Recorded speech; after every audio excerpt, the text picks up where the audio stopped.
All right, Dame. So I'm going to let you choose. You can either start, we can start the show with breaking news that I have to share, or something surprising that I learned this week, shocking, dare I say, from a girlfriend. So where do you want to start?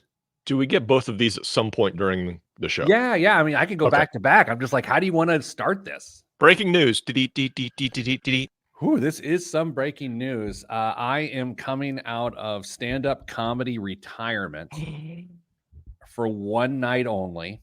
Oh, no. In Indianapolis on Friday, December 22nd at Victory Field. Wow. What? An outdoor show on December 22nd? On the indoor, at the indoor part. I mean, I might just be in like a hot dog booth. I'm hosting a stand-up show with none other than Danny Dunn. Yes, friend of the show. Friend of the show, cousin of the man. And some, I can't actually say yet, some other local comedy notables this is happening. Oh, tickets are on sale possibly today. Probably I'll get you details next week. I'm hosting. I've never hosted a comedy show. I know I've been a stand-up comedian. Mm-hmm. I've hosted a bazillion things. I've never hosted a comedy show. You're going to take to it like a duck to water. I just know it. I mean, is there any shot it's recorded? I'm sure Danny will record it. Yeah, I'm sure I could probably get that. The weird thing is, I'm not nervous about it. I don't, you know me. I'm not nervous about it. I also don't know how I'm going to do it or what I'm going to do, but I have confidence that I'll figure it out. And possibly, as you've learned, maybe on the drive to Victory Field, I will figure out how I'm going to go about that. I mean, you've got a couple things going in your favor. You already know where you're going to park, so you don't have to stress about that. I thought about that immediately when I found out where it was going to be. Plenty of parking. I mean, that one of my other questions was, are you going to go with some tried and true bits, or are you going to try and work up some new material? All new material, man. I can't. Oh, come on. What challenge is that? I mean, what fun is it to go back to things that always get laughs? I'd rather try something new. Yeah, I mean, the people you're introducing wouldn't want you to just set them up for, with a great crowd. They want you to go up there and stink it up a little bit before they step on stage and get people in a little rough mood. I did think of that. Like, the actual job of the host is everyone's a warm up for the headliner theoretically, sure. But the host really is a warm up for everyone. So there's a little bit of pressure there, but I don't care.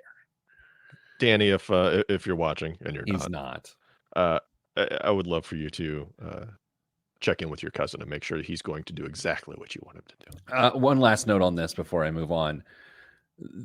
There is at least one very, very notable comedian here locally that people know of, an internet sensation, social media sensation, if you want, possibly two, but I can't say who they are yet, which I think is sort of weird. I think that's part of the thing, but I'm not here to argue. I'm not supposed to say it. Yeah, it's not the one that most people are probably thinking of right now. The one that is it's not that one. Incredibly hot, right? No, it's not that one. Yeah. Although I've been on a bill with him. You have? Yes. Wait, who are you thinking? Matt Rife? No, I said local. I know. Some people don't understand where he's from, and they just know Midwest. So where's he from? Sure. Just outside of Columbus, Ohio. I mean, no, actually, it's closer to the western border, close to Indiana-Ohio border. No, not him. Yeah. Do you want the shocking thing I found out from a girlfriend this week? Yeah, because the term girlfriend threw me for a loop for a second. But so yes, you need to follow through with this. But we've talked in previous shows how silly that is, that I can't say girlfriend. I know. This person is a girlfriend of mine, but simply a friend who happens to be a girl. She is about 10 years my younger, which, by the way, I turned 46 this week. That was fun. Welcome. Did you say congrats? Were you go with? I was going to say congratulations, but then I was like, welcome. I mean, here we are. She told me that when she was in college and she was in a sorority, when the freshman girls joined the sorority, there was a PowerPoint presentation with guys' photos of who to avoid and watch yourself safety around. And that blew my mind that there's like somehow a digital footprint of that. Isn't that crazy? I mean, it's great. It's appropriate, sadly, but also arguably bad. Were they stock photos or like just out on the quad one day taking pictures of random guys walking by? That's a great question. Like, she told me this, and I can't stop thinking about it. What? I mean, I would like to think, first of all, Mrs. Planner and I dated all through college, so I never would have been on one of these lists. And by the way, had I been on one of these lists while dating Miss Planner, that would be very bad. But can you imagine being on one of these lists, these PowerPoints? No. No. That's wild. This is just going to be for like, what would you be on that list for?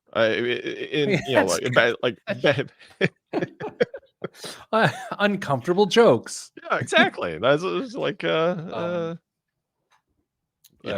will make you lose your appetite by merely looking at him. Well, have some benefits. So, you want to do a financial show? Well, that's what the people are expecting. I know. Whatever. Let's give them what they want. I actually had somebody compliment us just last night. They said they hadn't listened to the show in a while, which who can blame them? But they were always impressed with the quality of the show. So they're actually older than me and you. Whoa. Yeah. Between the next two segments, I have what I believe to be one of the funniest jokes I've ever delivered in a live audience. It happened on Tuesday night, and I want to share that with you. I told you, right? You told me, and it is fantastic. Yeah. Okay, so I will share it again to everyone here, but let's get a segment down. Are you ready to go? And waiting. 3, 2, 1.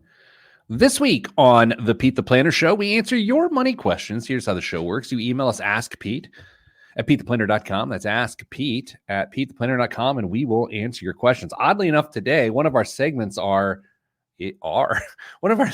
is what questions should you be asking about your financial life but aren't? That's what I meant to say. By we, I mean Damian, Dunn, and I. Hello, Dame. Good day, Pete. We haven't spoken of Kristen's absence yet today. She's under the weather, so we are above the weather, so we're here. She's not. We'll see her next week. Get well. Dame, we're going to do a couple things today. We're going to do things you should be asking about your financial life but aren't. But then we also kind of wanted to do a little tribute to an icon of investing who passed away at the ripe age of 99 years old this week, none other than Charlie Munger, Charles Thomas Munger, known as Warren Buffett's BFF, his partner. Like what do we call him? His partner, right? Just call him a financial genius is what I call him. He is a financial genius. Some facts to know about him. He's led investments at Berkshire Hathaway for decades. He was married twice, both to a woman named Nancy, which I just thought was interesting. Yeah. Oh, and yeah, he has a lot of substance too, which we're going to cover now. And Dame has put together iconic Charlie Munger quotes that we are going to react to. Did I represent this segment well? Yeah, it's fair. I mean, one of the things that Warren Buffett's known for is his annual shareholder letter, but Charlie Munger has had some amazing quotes, some of them a little on the nose over the years, but it gives us something to think about. And the first one I'm going to read, Pete, is going to potentially be a challenge for us because it might stand in the face of some common advice that we give regularly. So I think it'll be an interesting reaction for us to see what we do with it. Quote, I think that the modern investor, to get ahead, almost has to get a few stocks that are way above average. They try and have a few Apples and Googles or so on just to keep up because they know that a significant percentage of all the gains that come to all the common share stockholders combined is going to come from a few of these super competitors. That was said in 2023 in a Wall Street Journal interview. So Charlie Munger, advocating for not just buying the index, but having a few specific home runs for the average investor to get ahead. Pete?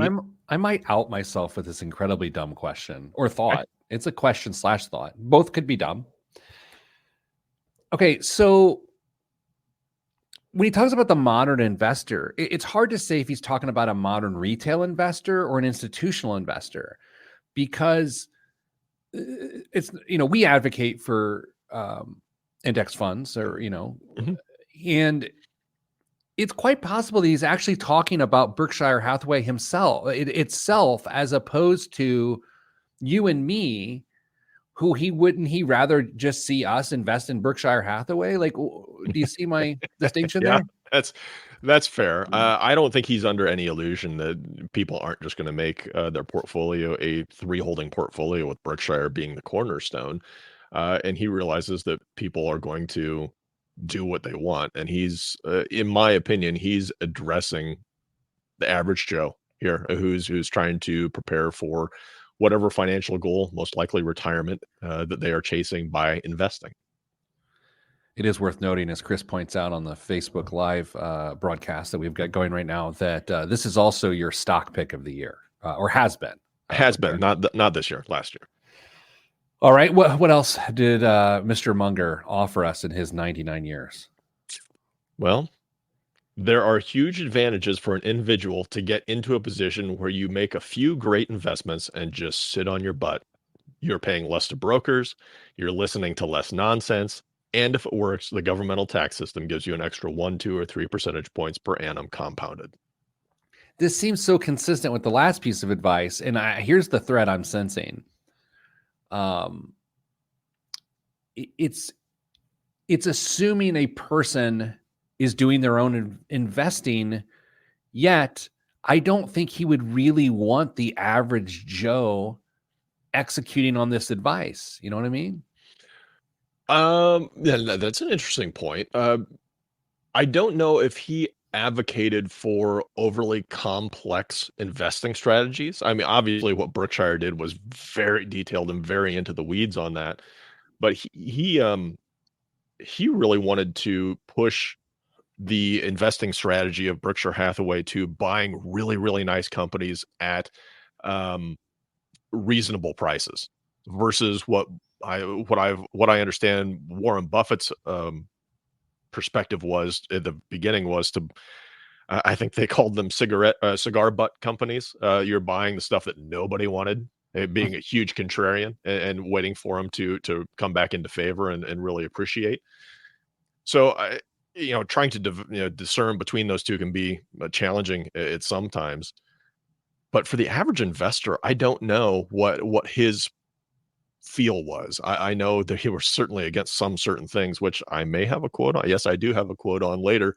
But I don't know how complex he thought the average investor should get with his. He's not a John Bogle by any stretch. You and I are tracking, because the reason I bring that up is because of how he felt about cryptocurrency and Robinhood. And I know you're getting there, but I will start with, he thought Bitcoin and other cryptocurrencies were noxious poison. Yeah. That it was beneath contempt, stupid, immoral, and disgusting. So maybe Charlie Munger and I would have had a great time at a party, drinking like gin-soaked raisins or something. And Metamucil, who knows? The quote that I had pulled for crypto is: a cryptocurrency is not a currency, not a commodity, and not a security. Instead, it's a gambling contract with nearly 100% edge for the house, entered into a country where gambling contracts are traditionally regulated only by states that compete in laxity. Doug, if you're listening to this, I apologize. I should have told you to plug your ears before we got into the crypto section of Charlie Munger. He goes on to say, quote, "It's like somebody else is trading turds and you decide I can't be left out. It's akin to a venereal disease." This is 99-year-old Charlie Munger in the last few years just dropping bombs to the average investor. He is always known for sort of his wit and wisdom and his quirky way of delivering hard truths, I guess. Yeah, a couple. If we want to shift away from the investing side of things into the more everyday life advice from Charlie Munger. Hold on to your seats, I guess. Be prepared for anything at this point. In my whole life, I've known no wise people over a broad subject matter area who didn't read all the time. None. Zero. You'd be amazed at how much Warren reads and how much I read. My children laugh at me. They think I'm a book with a couple of legs sticking out. Man, that resonates. That resonates with me. Yeah, I'm at a point in my life where I'm reading a lot right now, and I remember when part of my career when I thought I knew a lot more than I actually did is when I wasn't actually reading. Like I Mhm. was cockier and more self-assured about what I knew when I wasn't reading than I am now, and I read nonstop. That's interesting wisdom there. Yep. And the last one I'll squeeze in, acquire worldly wisdom and adjust your behavior accordingly. If your new behavior gives you a little temporary unpopularity with your peer group, then to hell with them. Well said. All right, so let's do this. Rest in peace, Charlie Munger. Thank you for your wisdom over the years. And Dame, we'll do this coming up after the break. Let's talk about questions that people should be asking of their financial lives, but just don't even know to do that. It's you don't know what you don't know, and you don't know what you should be asking. And that is next, right here on the Pete the Planner Show. Pete the Planner. I was reading some additional Munger quotes this morning that you actually can't say on the radio.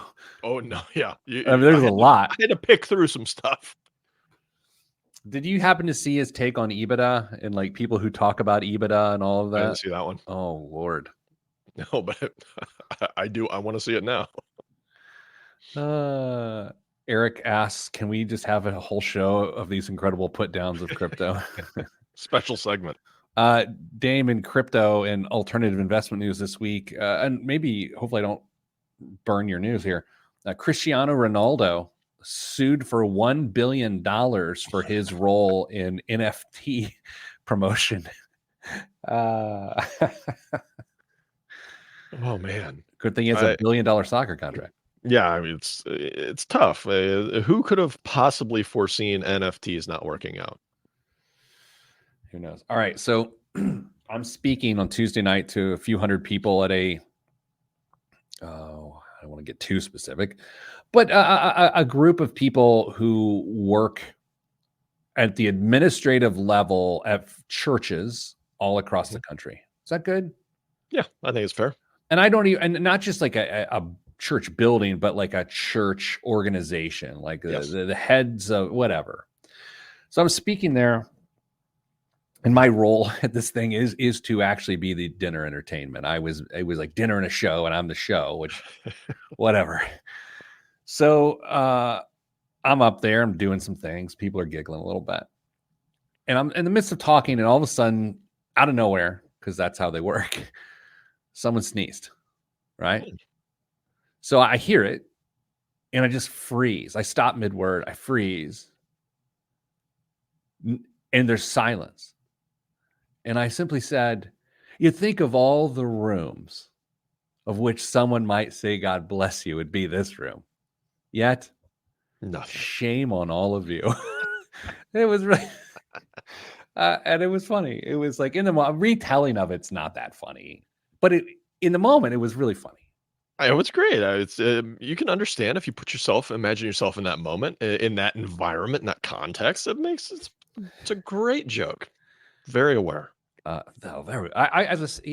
when you're on stage, you got a microphone, you got to use whatever's happening. It just makes for a better show. Yeah. Okay, let's do. Did I send a question to you? No, there was no question attached. It was just an example. Okay. All right, just the concept. I'm sorry. Okay, so I think we're good. I think we're good all the same. Okay. Hello, Andy. Hello, Brian Pinkins. Hello, David Noble. Hello, Big Rick Swink. Chris says hello. Danza, good day. Rochelle, hello. That covers the squad. All right, let's get going in 3, 2, 1. Back on the Pete the Planner Show, Damian Dunn joins me. Hello, Dame. Hello, Pete. You're coming off a vacay, refreshed, huh? Yeah, it was fantastic. Beautiful weather. Uh, very, very slow pace where we were at, so we were able to just sit back, relax, and not worry about anything for about 7 days. Do you go to the beach when you were there? Yeah, sure did. Every single day. What's your move on the beach as an older man like me? Are you a long sleeve sun shirt fella, or are you just like stripping it down and letting people see the vessel that is you? No, there's a long sleeve shirt that never it comes off of my body between the time I leave the room and get back to the room. Okay, great. Me too. Dame, I I have convinced myself of something recently, and it's sort of it's not a hot take, but it is definitely a take, Mhm. and it's that people, if you rely on people to be inquisitive about their financial lives, to solve the issues of their financial lives, that the only outcome will be failure. And it's based on this. People don't know what they should be asking. So if it's just like, okay, hey, I'm going to wait until someone comes and asks me a question, A, they may never come because they don't know what to ask. Or B, when they start to dig in, they don't even know where to begin. And so what I think is, as a financial professional, our role, our company, you and your team, like, it is to give people a forum to be led in a conversation. Now, we Mhm. can answer questions. I've just found in doing this for so long that there's actually not that many good, pertinent questions to ask because people don't know what to ask. People are like, hey, I want to be better financially. What do I do? That's not really a question, Mhm. right? Mhm. So, Dane, what you and I did is we took some time to say, what are actually good questions to ask someone about their financial life? And so, uh, we're going to go back and forth over the next couple segments Sure. and sort of explore these and talk about why you think they're good. Would you like to go first?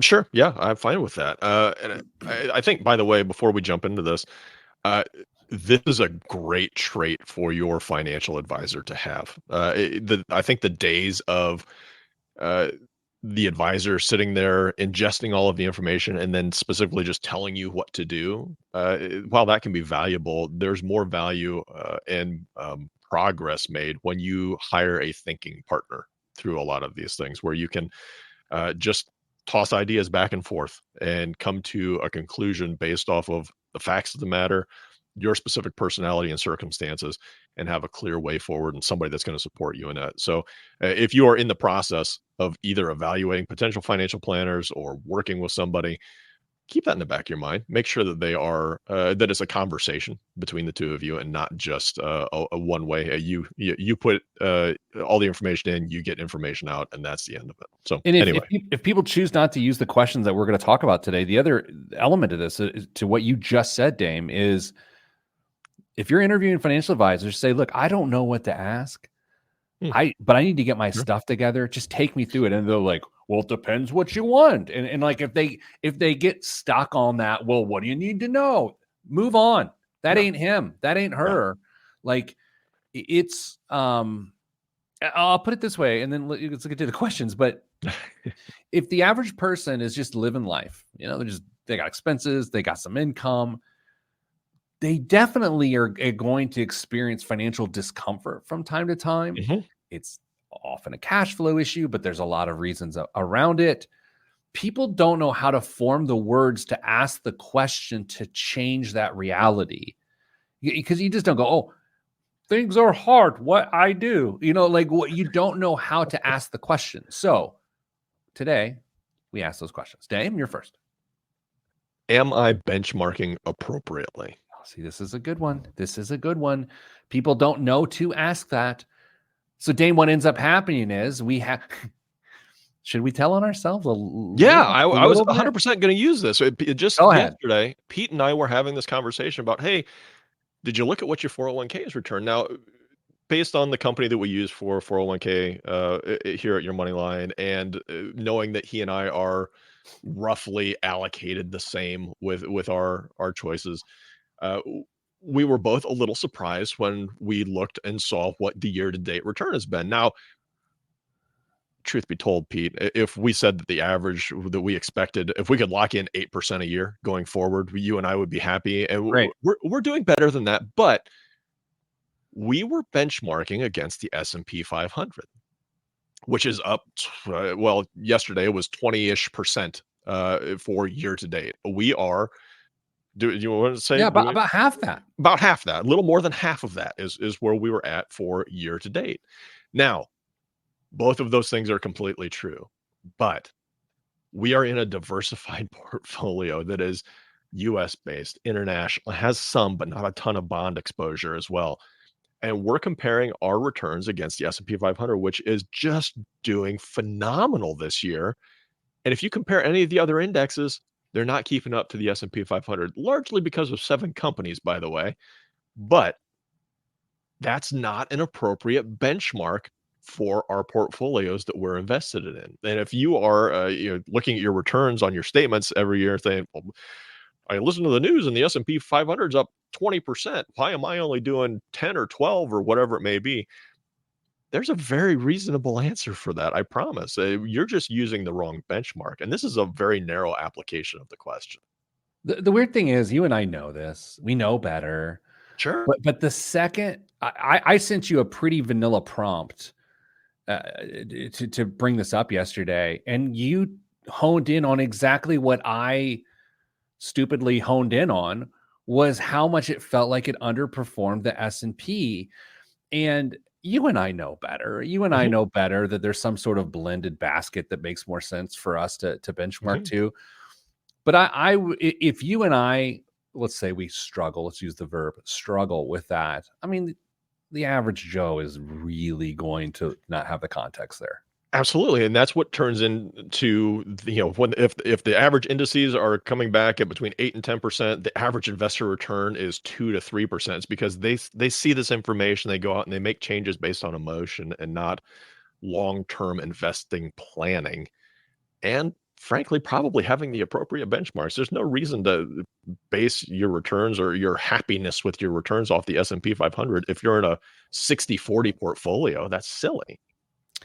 All right, my question is, how does the amount I spend on housing impact my ability to execute on my financial plan?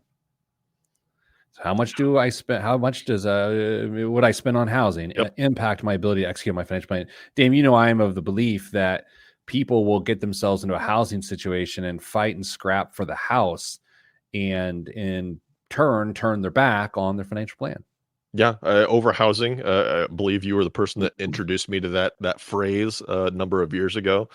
Is a very real issue. Now, obviously, there are challenges that are regional around the country that come to housing and in different situations, but budgets can change accordingly in some of those areas as well. So, if you chase that American dream and try and have that house, you may be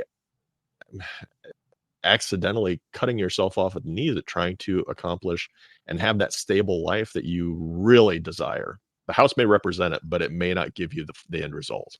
Yeah, I think people, they'll set a long-term goal, but then they'll say, no matter what the output I need to do in order to achieve that goal, I'm still going to make this fundamental error in my housing decision.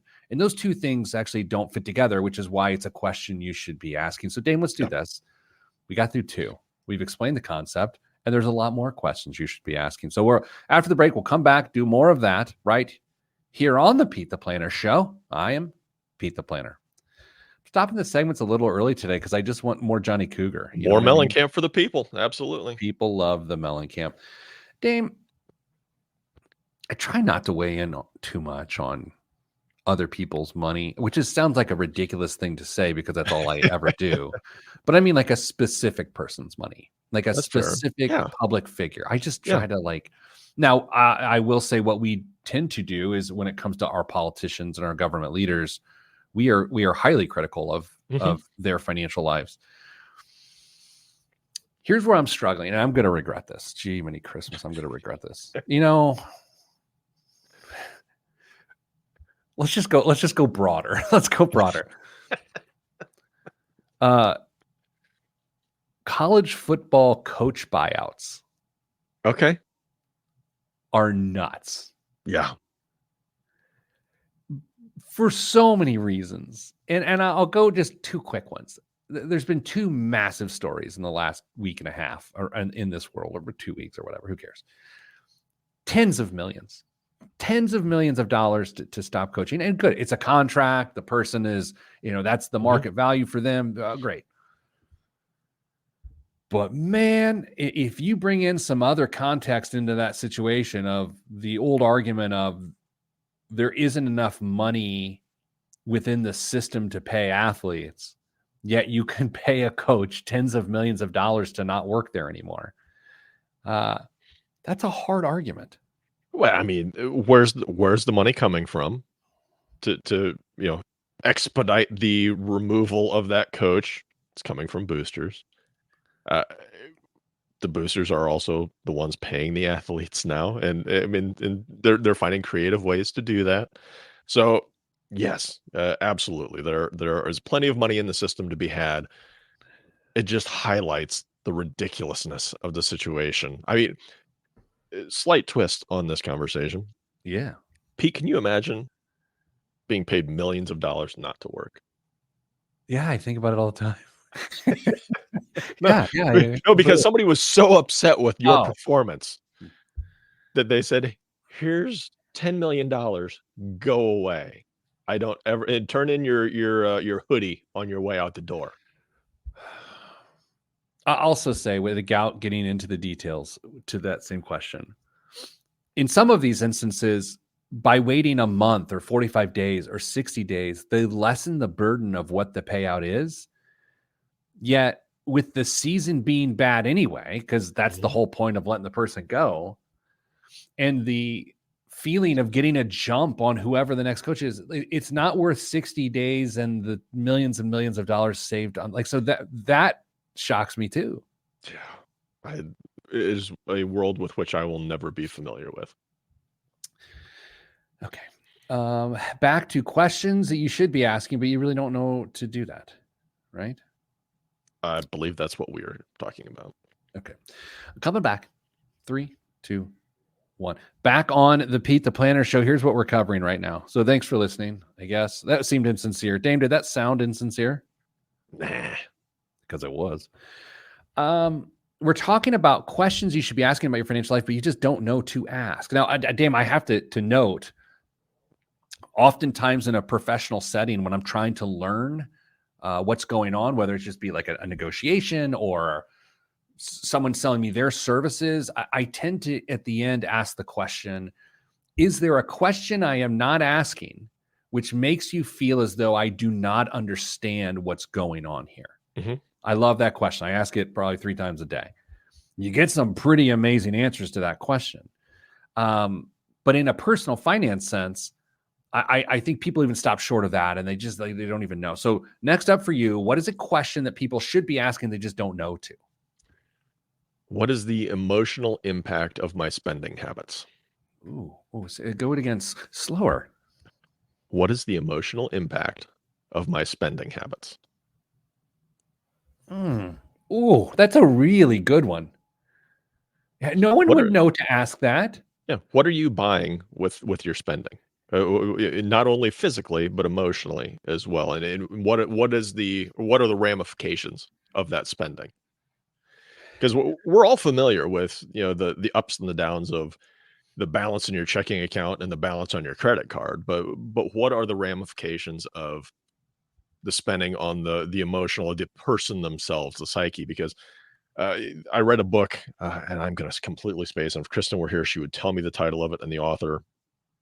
But one of the posits in that book was, we've all talked about wants and needs.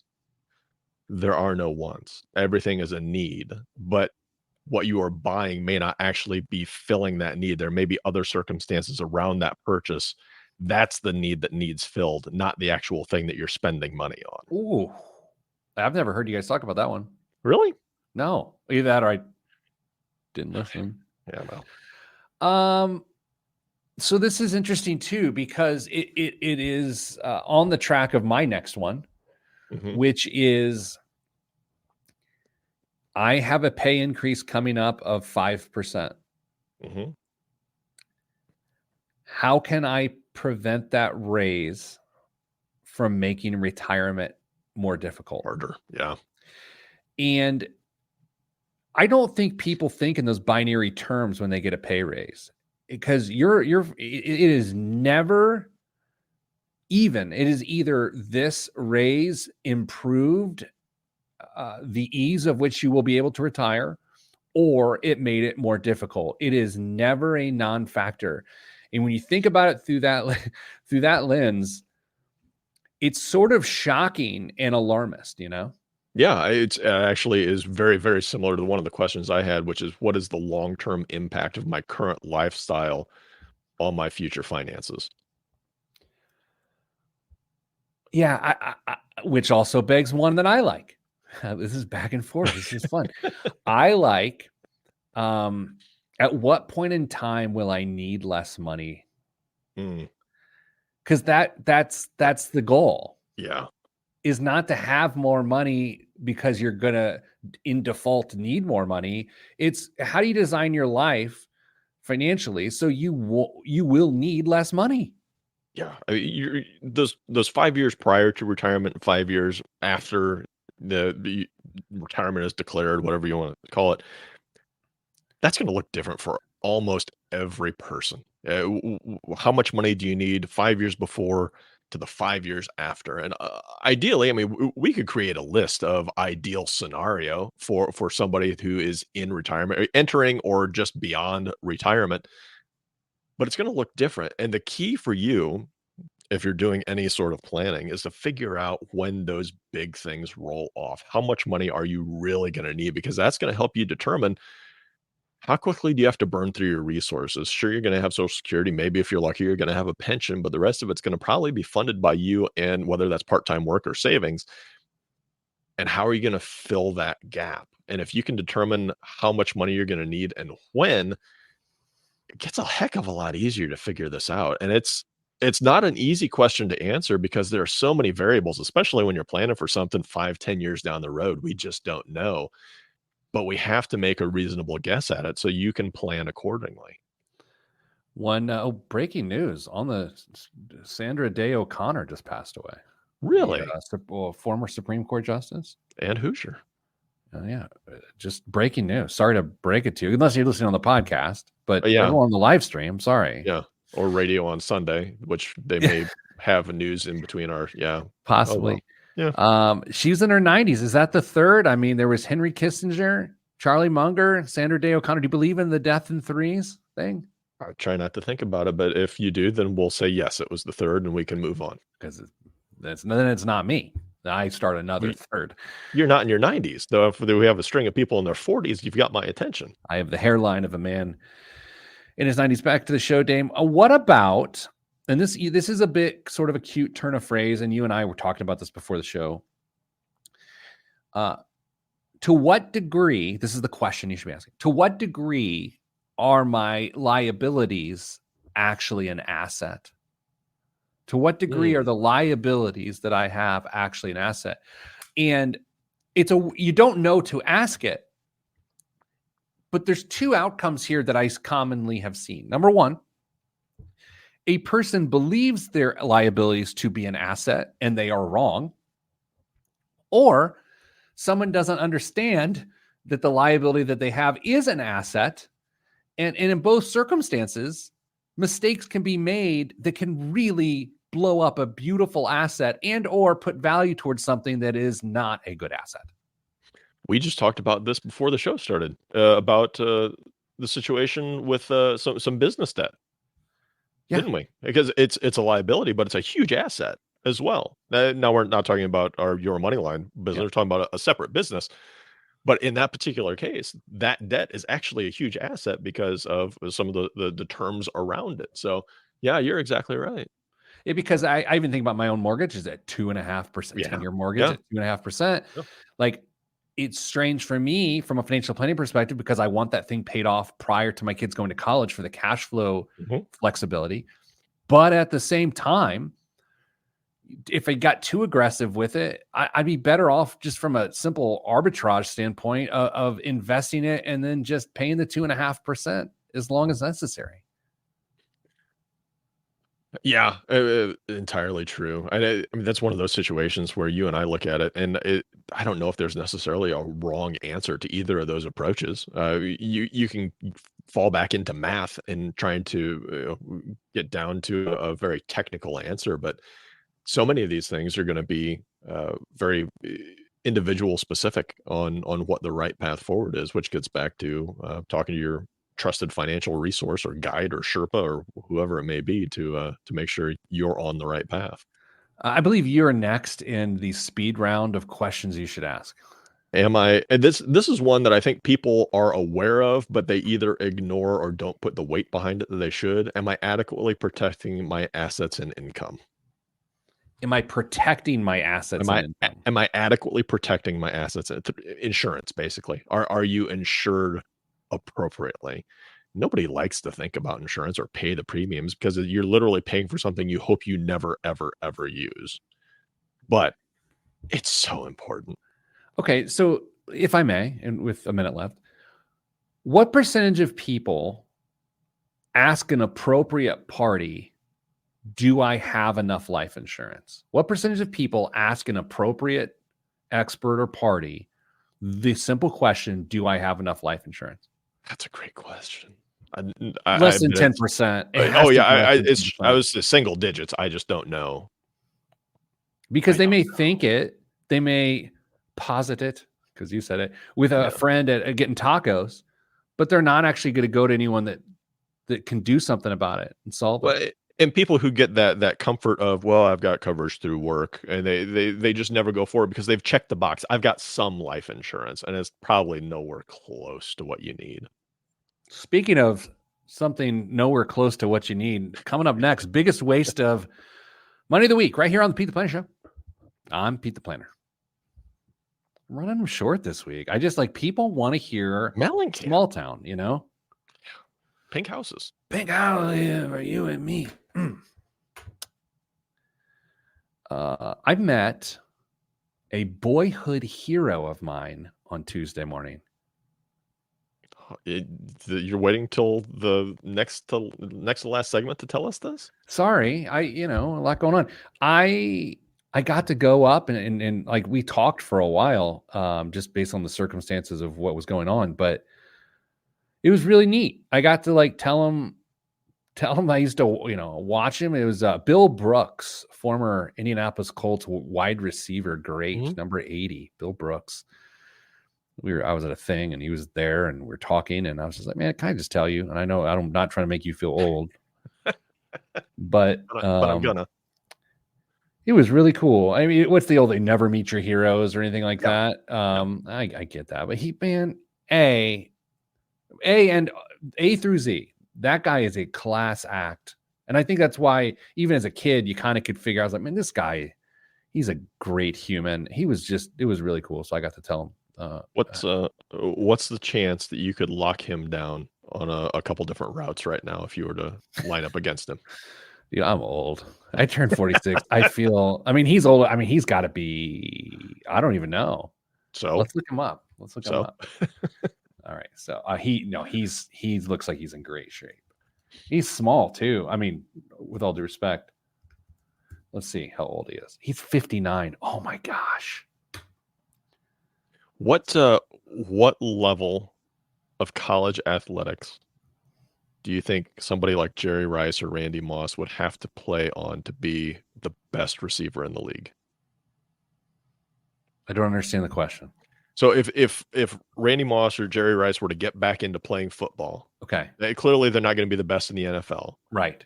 What level of college athletics would they play? Division I, Division II, NAIA, JUCO. Gotcha. What level would they have to play at to be, let's just say, the top 5% receivers in the league? So I don't know enough about college football, but I will say this, that I know there are power conferences. Yes. I think guaranteed right below the power conferences, I think they could do it. But I don't know enough about college football. I don't either. Yeah. I think it's an interesting question. Yeah. Interesting. But you're saying as their current age. Right now, Yeah. put the pads back on and go. What was the old Larry Bird thing? People would say, well, like, who's better, you or LeBron James? And he said, I think I could take him, but then again, I'm 60, right? Like he would take him at the current age, like something. Yeah. That's to butcher someone's funny joke. Okay. I think I kind of like the Guam this week. Like you would potentially consider buying it? Oh no, I mean I kind of like the bit, you know, like you know, sometimes they're good, sometimes they're bad. Prepare to be underwhelmed, everybody. I will say, great friend of the show, Gordon McElwain, sent me, you know, old Gordo. Absolutely. Guys, ledge. I love that man. Yes. You want to talk about kind people? Gordon sent me an email with a biggest waste of money of the week candidate. And there just wasn't good enough copy, and I would have had to write the copy. Yeah. But it was a Mont Blanc pen, like a writing instrument. Yeah. That had like some diamonds, and it was $140,000 for a pen. For something you'd lose in 2 weeks. Yeah, absolutely. Yeah. Do you remember Mr. Grip pens? I remember the name. I don't remember. Were they the triangle grip pens? Kinda. They just like a thicker grip, and they were if you had arthritis or you had terrible handwriting. And so I had, as you well know, I have terrible handwriting. And so at one point I switched to the Mr. Grip, which was not $140,000. Oh, Dr. Grip. Rick says it's Dr. Grip. I made a very unfortunate discovery when my kids were younger. You know, when your kids are just getting into school, did they have your kids buy those really fat pencils? Yes. I used big one bone of those one day. Big bone. Yeah, big bone pencils. And my handwriting never looked better than using one of those large pencils. And the lead's a little bit bigger as well. So I apparently have the needs of a 5-year-old for writing. By the way, I would like to. I've often said on the show at various times in my life, I'm so fearful that I'm going to have to make a public apology. And I feel like I'm here right now in this moment. Okay. I'd like to apologize for Dr. Grip for ignoring his time in medical school. Yeah. And like, I called him Mr. Grip. What if Dr. Grip's a woman? Oh, that's even worse. Now I've got to apologize for that. Gee, Merry Christmas. Oh my gosh. Oh, flustered. Do you ever talk like Mickey Mouse at home and see what your wife thinks? No. I don't either. I do sometimes. I do. I'm 100% sure you do. She hates it. She really doesn't like me. Oh. That's an easy transition into the old guy voice, though. That's true. If I got home one day and my wife, I love my wife, she's the best. But if I got home one day and she was like, I'm really tired of you. Like, I'm so annoyed with you. I gotta go. I'll understand. You know what I mean? Like, I'll get it. I know I'm annoying and I don't try to be annoying. It just happens a lot. Just why can't she accept you for who you are? What some people might find fun for 57 minutes every week. Imagine working a few hours a day or 24 years of marriage. Okay, here we go. She's a long distance runner, spends lots of time training, you say. She's like, I'm going to go out for a run. I'm like, oh, when will I see you? She's like, Tuesday. She's getting the more time we spend together, the more she's getting into like ultra marathon. Yeah. She's like, hey, I'm running to Mercury.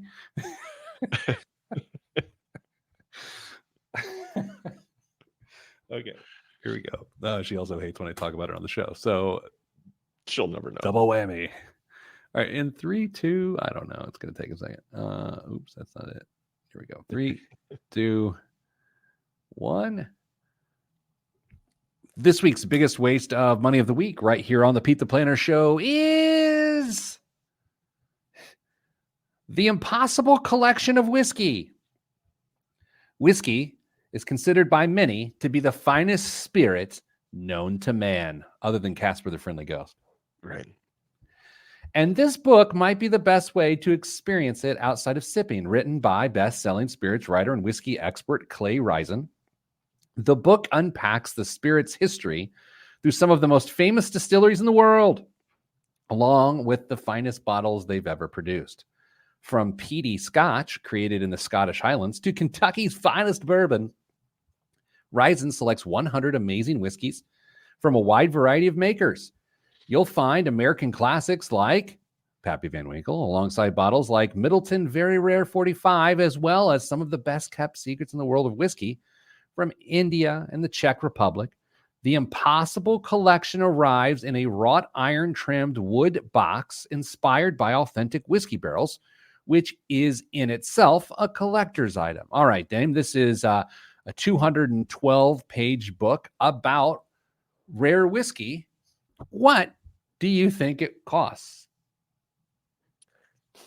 Too much, first, which is obviously the theme of this segment. I will 212 pages. What's the mash bill of the book? The pulp bill. Yeah.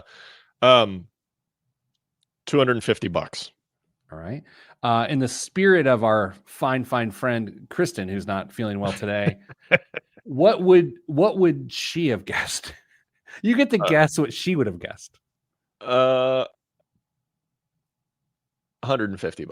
Okay. The answer is $1,200 for a book about rare whiskeys. Here's the dumb thing. Actually, it's not dumb. For $1,200, you could get a bottle of Pappy. Well, yeah, this is just a coffee table book. Right? Okay. I mean, I know you're not a big you don't dislike bourbon and whiskey, No. right? Has it got coupon pages that you can tear out in the back as you visit the distilleries and get a discount? No, but would you rather have a bottle of Pappy or a book that has a picture of Pappy? I could go take a tour of the distillery and hear all the stories that probably are contained in this book. And then, yeah, I'd rather have the bottle or multiple bottles of stuff that's a little less expensive than Pappy. Dane, what's in the news this week? Nothing that depressing. Some people think money can buy happiness. Millennials say they need $525,000 a year to achieve financial happiness, which is among the highest of all generations, according to an Empower survey conducted by the Harris Poll. Millennials, the generation roughly born between 1981 and 1996, far outpaced the other generations with their salary desires. That was more than triple that of Gen X, which had the next highest salary needs. The median weekly earnings for a U.S. worker are, Pete, guessing game, median earnings, weekly earnings for a U.S. worker. Oh boy, this is gonna really hurt. $1,000. $1,059. Oh, $1,059. Very well done. Oh my God. Which is just over $55,000 for those of you playing at home for the entire year, according to the Bureau of Labor Statistics. That means millennials, at least according to the survey, say they need nearly 10 times the median salary to achieve financial happiness. And other generations say they need more than double the median amount. Millennials are also, which I think this is interesting, millennials are also at the prime age for several major financial decisions, such as purchasing a home, having kids, which could be related to their relatively higher salary demands for financial happiness. Respondents define happiness in a variety of ways, including paying bills on time, living debt-free, affording everyday luxuries without worry, and owning a home. I'm trying to think how to react to this, and I keep just coming back to it. Kind of makes me sad. Like, yes, I could get mad and be like, "You're so," but I'm just like, that's sad. That's really sad. Yeah, that they feel like that's what it's going to take for them to achieve financial happiness. So if they're just looking at buying a house for the first time and seeing things go nuts, like they have over the last 3 years, and paying bills and college loans and all that, I could very easily understand an inflated, potentially exaggerated desire for a high income to take care of all that stuff. But Over $500,000. It seems like a TikTok skit where people are asking young women on the street how much they expect their engagement ring to be. Yeah, I'm trying not to be like insulting any more than normal, and that's just, it seems so out of touch. A few years ago, young Theodore, my parents gave him some football cards or something, and he got a Patrick Mahomes card, and he looked it up online, and it was worth $75. Wow. And Ted, Sell. yeah, he comes running over to where we're sitting. He goes, "I just looked this up. It's worth $75. I'm a millionaire." And when I think about people being out of touch with money, I think about Ted's excitement telling us that he's a millionaire while also saying that he's actually worth $75. And that's what makes me think of here. Wait until he learns the scam that pricing guides are. So, oh, that's the truth. What else is in the news? If seeing the Amazon van approaching gives you a thrill, it's because you've ordered so much that you don't remember what's coming, and it's like a little surprise every time. You're probably not alone. Last year, the company delivered more packages to U.S. homes than UPS, which it surpassed for the first time, and FedEx, which it's beaten since 2020. Amazon expects to deliver more boxes this year, estimating 5.9 billion, up from last year's 5.2 billion, according to Wall Street Journal. But the U.S. Postal Service still carries the most packages, in part because the OG handles hundreds of millions of parcels for UPS, FedEx, and Amazon. Yeah, this time of year, my neighborhood streets, well, they're always filled with FedEx and UPS and Amazon. Yeah. And you know what time of day they come and all of that, but it is pretty wild, like how our society in the last, I don't know, couple decades have turned into that, the ubiquitous sight of delivery trucks. It's crazy to think that when we were kids, we used to get catalogs delivered to our house to figure out what we wanted to buy, and then we would go buy them at those locations. Now we basically look at those locations online and have them send the products to us. It's completely reversed. I feel like we've kind of touched on this idea before, but have you ever felt bad based on getting really low shipping for something that's really far away? And this idea, not that they put the one thing on a plane and flew it from New Zealand or something, but you know what I mean? Of just like the wasteful nature of, I'm flying a watch band from Auckland, New Zealand, and it cost me nothing. And it seems a little strange. I mean, that's where else are you going to get your kangaroo hair watch bands? It was a wallaby. Oh, that's right. That's right. That wasn't a great accent. One last story. I'm going to try and squeeze through this because I think it's interesting. IBM, which decades ago helped lead the shift from defined benefit plans to defined contribution plans, recently told U.S. employees it will be scrapping its 401k match. What? In favor of funding what it calls a, quote, retirement benefit account. Other companies may find it tricky to follow suit, experts say. Starting next year, IBM will no longer provide a 5% match and a 1% automatic contribution into the employee's 401k. Instead, effective January 1st, the company will put a 5% into the RBA, essentially a pension plan that will pay 6% interest through 2026. And after that, it will earn a rate equivalent to the 10-year U.S. Treasury yield with a 3% floor through 2033. I'm actually, I'm going to need some time with that story. Can Yeah. you send it to me? I want to see that. I hadn't seen it. Yep. I don't know what I think about that. Maybe we'll talk about it next week. Yeah. That's weird, right? It's contrarian. Yeah, it is totally different. And the article says that it's not expected to catch on, but it is definitely a different approach.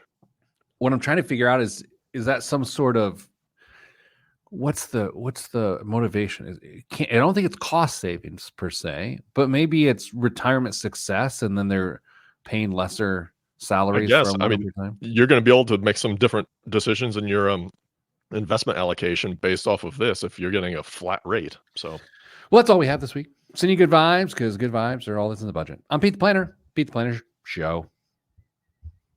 Sorry, dude.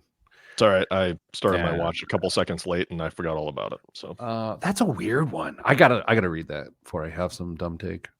I will try to find the article itself and send it on. Yeah, just send what you got. I'll Google it. I'll put it through Bing. Perfect. Big plans this weekend, Dave? Cleaning out my barn. It's that time again. I've got to get rid of a whole bunch of stuff. That wasn't a euphemism, was it? No, it's literally I have a dumpster sitting outside my barn right now that I'm going to just start chucking junk into this weekend. Still no euphemisms. No, still no euphemisms. Okay. I'm gonna go. I'm sorry. I do have a meeting. Sorry, Jeremiah. Stay getting money.